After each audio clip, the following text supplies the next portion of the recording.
साथियों किसी कारणवश थोड़ा सा क्लास टेक्निकल इशूज़ के कारण थोड़ा सा प्रॉब्लम हो गया था। तो आगे हम लोग कंटिन्यू करते हैं। 1833 का चार्टर खत्म हो गया, 1853 के चार्टर में आते हैं। 1853 का चार्टर लास्ट चार्टर है ये, 1853 का चार्टर एक्ट। इसमें क्या था, तो इसमें कहा गया, इस एक्ट के तहत क्या कहा गया, तो इस एक्ट के तहत बंगाल के लिए लेफ्टिनेंट गवर्नर जनरल नियुक्त किया गया। बंगाल के लिए एक लेफ्टिनेंट गवर्नर जनरल नियुक्त किया गया, पहला चीज़। दूसरा चीज़ कि ये अंतिम चार्टर था। तीसरा चीज़ कि इसमें क्या किया गया, विधायी परिषद और कार्यकारी परिषद का काम अलग कर, मतलब गवर्नर जनरल का जो काम था उसमें उसके काम को कानून बनाने वाला जो काम था, मतलब विधायिका का जो काम था, विधायी परिषद का जो काम था उसको अलग कर दिया गया और कार्यकारी परिषद का काम अलग कर दिया गया। मतलब कि लेजिस्लेचर और एग्जीक्यूटिव दोनों को अलग अलग कर दिया गया। ठीक है, इस तरह से विधायी परिषद और कार्यकारी परिषद को कब अलग किया गया, किस एक्ट के थ्रू, तो ये किया गया 1853 का जो लास्ट चार्टर आया था उसके तहत। नेक्स्ट आता है कि इस एक्ट के द्वारा सर्वप्रथम संपूर्ण भारत के लिए एक विधानमंडल की स्थापना की गई। मतलब पूरे भारत के लिए पार्लियामेंट संसद का स्थापना किया गया।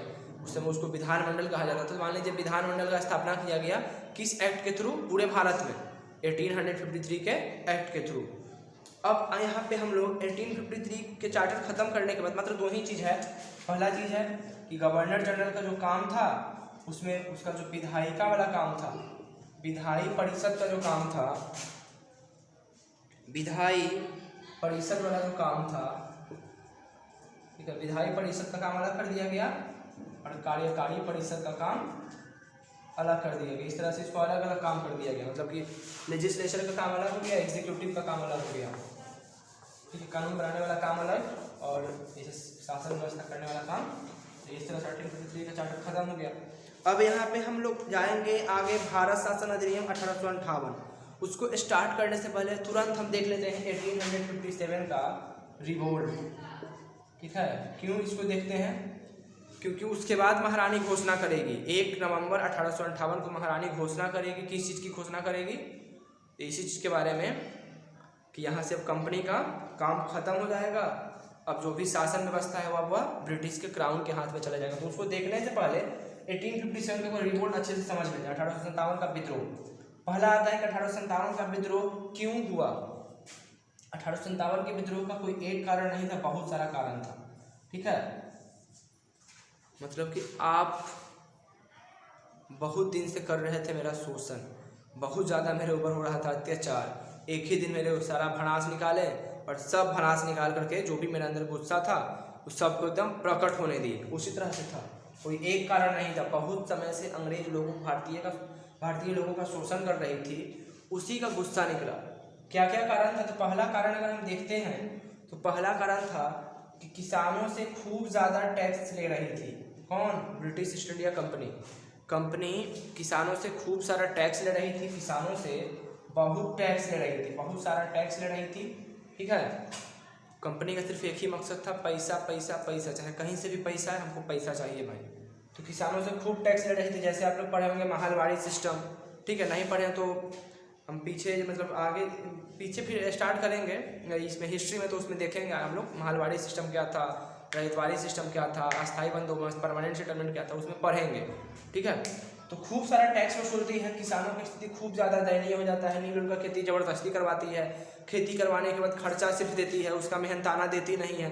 तो आप ही बताइए, कोई व्यक्ति रात दिन मेहनत करेगा, सिर्फ आप उसको बोलिएगा तुम भाई साहब तुम ये बेच रहे हो, कॉपी किताब का दुकान खोल कर बैठे हुए हो, तुम जितना कि कॉपी 20 रुपये कॉपी खरीद के लाए हो, 25 रुपये बेच रहे हो, तो 20 रुपये तुमको हम देते हैं, 5 रुपये तुम अपना समझो कहाँ से लोगे। तो अब कोई मेहनत करेगा तो कोई मेहनत करता है फ़ायदे के लिए। अब जब उसको फ़ायदा ही नहीं होगा तो वह क्यों मेहनत करेगा। और उसके बाद इतना ज़्यादा शोषण कौन सहेगा। एक तो आप मेरा खेत ले लिए, उस पर नील का ज़बरदस्ती खेती करवाना, उससे कुछ फ़ायदा नहीं है, ऊपर से सिर्फ खर्चा दे रहे हैं खाने पीने, मतलब कि हमको मेहनताना मिल नहीं रहा है। मेहनताना नहीं मिला तो हम अकेले तो नहीं है भाई, परिवार को कैसे देख रेख करेंगे।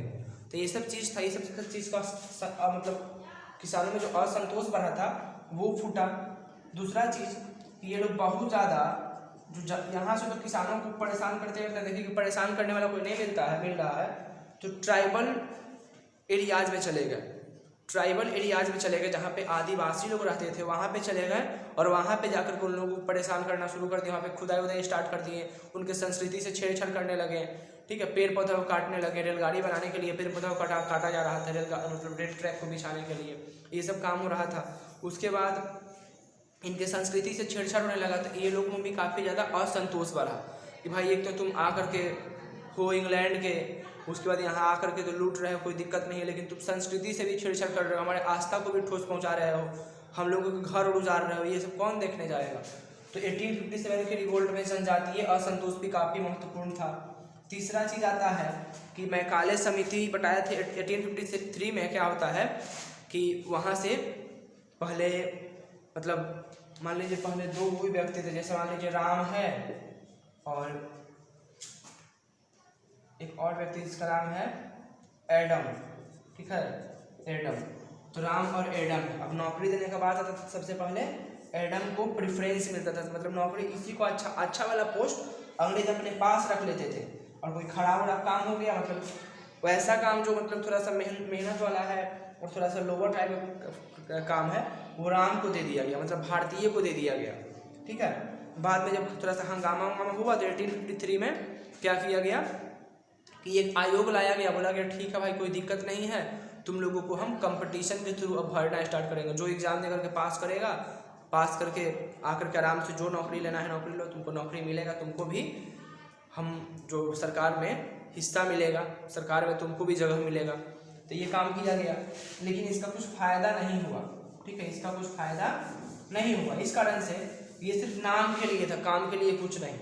तो तीसरा चीज़ में ये चला गया कि कंपटीशन के थ्रू जो भारतीय थे उनको बोला गया, लेकिन रोजगार दिया नहीं गया, मतलब काम उनको जगह नहीं मिल रहा था, उन लोगों को सरकार में जगह नहीं दिया जा रहा था।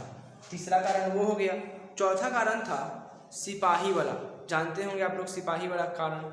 उसमें क्या था, एक कारतूस जो आता था, राइफल में भरने वाला जो कारतूस आता था, उस कारतूस में चर्बी लगा हुआ होता था, सुअर का, गाय का, मतलब चर्बी लगा हुआ था। उस चर्बी को दांत से पहले खींच करके उसके बाद उसमें से बारूद निकाल करके और भरना होता था किसमें, राइफल में, उसके बाद गोली डाल करके और तब उसको चलाना, मतलब कि दांत से चर्बी खींचिए उसके बाद बारूद निकालिए।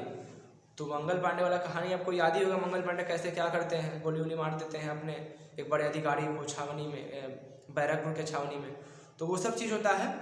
तीसरा चीज़, चौथा चीज़ वो क्या हो गया, तो चौथा चीज़ है कि सिपाहियों में भी काफ़ी ज़्यादा असंतोष आ जाता है, ये लोग गलत काम करवाते हैं, मतलब चर्बी वर्बी का यूज़ करते हैं, जिस कारण से वो लोग उनके आस्था को ठोस पहुँचता है और लोग मतलब ऐसा उन लोगों को मानना था कि मेरा धर्म नष्ट हो गया। तो इस तरह से क्या हुआ, ये भी कहीं ना कहीं कारण था। तो इन सभी कारण को मिलकर के ये सभी लोग आपस में, इन लोगों का असंतोष जो इनके चल रहा था, इन लोगों में जो असंतोष की भावना थी, इन लोगों में जो गुस्सा था, वह एकाएक बूम से फूटा। अब बूम से फूटा तो उसी का नाम हो गया 1857 का रिवोल्ट, 1857 का विद्रोह। मेन विद्रोह का कारण यही था, और भी बहुत सारा चीज़ था आगे, बाद में और लोग भी सपोर्ट किया। अब कहा जाता है कि 1857 के रिवोल्ट से पूरा इंग्लैंड की कुर्सी हिल गया, मतलब कि वहाँ के महारानी जो बैठी हुई थी एलिजाबेथ, वहाँ के जो क्राउन थे, क्राउन पूरा एकदम डर गया कि अब भारत में लग रहा है कि लोग छोड़ेगा नहीं हमको। इसी कारण से महारानी क्या करेगी, तो महारानी 1 नवंबर 1858 को भारत शासन अधिनियम लाएगी और बोलेगी कि भाई साहब, कंपनी भाई साहब, तुम लोग बहुत ज़्यादा भारतीयों का शोषण कर लिए, ठीक है, मतलब कि अब ये सहानुभूति वाला बात नहीं, मतलब बोलेगी भाई साहब अब आप छोड़ दीजिए शासन व्यवस्था, अब हम यहाँ शासन करेंगे। हम शासन करेंगे तो ज़्यादा टिकने वाले नहीं हैं, बहुत तुरंत यहाँ से भारत देश आज़ाद होगा, यहाँ से हम भागेंगे। अब कुछ लोगों का मानना था, जैसे पिछले क्लास में बोल चुके हैं कि कुछ लोगों का मानना था कि मूवमेंट हुआ, ये हुआ, वो हुआ तो भागा, लेकिन देखिए मेन रीज़न फैक्ट ये है कि ब्रिटिश यहाँ से भागता है क्योंकि उसको बाद में अपने पैकेट से पैसा लगाना पड़ जाता है, मतलब कि यहाँ से उसको कुछ फ़ायदा नहीं होता है, जिस कारण से उसको मजबूरन भागना पड़ता है, ठीक है। इतना ज़्यादा उसको नुकसान होने लगता है भारत में कि वह यहाँ से भागने के लिए मजबूर हो जाता है, इसलिए वह यहाँ से भाग जाता है। तो ये घोषणा होगा महारानी के द्वारा 1 नवंबर 1858। इसी को बोला जाएगा भारत शासन अधिनियम 1858। इसको स्टार्ट करेंगे अगले क्लास में। थोड़ा सा टेक्निकल इशूज हो गया था जिस कारण से सेकेंड वीडियो ये डाल रहे हैं। तो क्लास अगर अच्छा लगा हो तो बस चैनल को लाइक कीजिए, अगर अभी तक सब्सक्राइब नहीं किया तो सब्सक्राइब कीजिए। और हम लोगों का एक टेलीग्राम चैनल भी स्टार्ट हो चुका है जहाँ पे हम अपना नोट्स वगैरह प्रोवाइड कर रहे हैं। जो भी इंपॉर्टेंट चीज़ है वो आपको मटेरियल्स, स्टडी मटेरियल्स वहाँ दिया जा रहा है। टेलीग्राम में आपको जा करके सर्च करना होगा the goal study point. Goal study point search कीजिएगा, आपको ग्रुप मिल जाएगा, टेलीग्राम चैनल मिल जाएगा, उस पर आप ज्वाइन कीजिए और अच्छे आगे से अपना स्टडी जो है कंटिन्यू रखिए। Thank you, thanks for watching.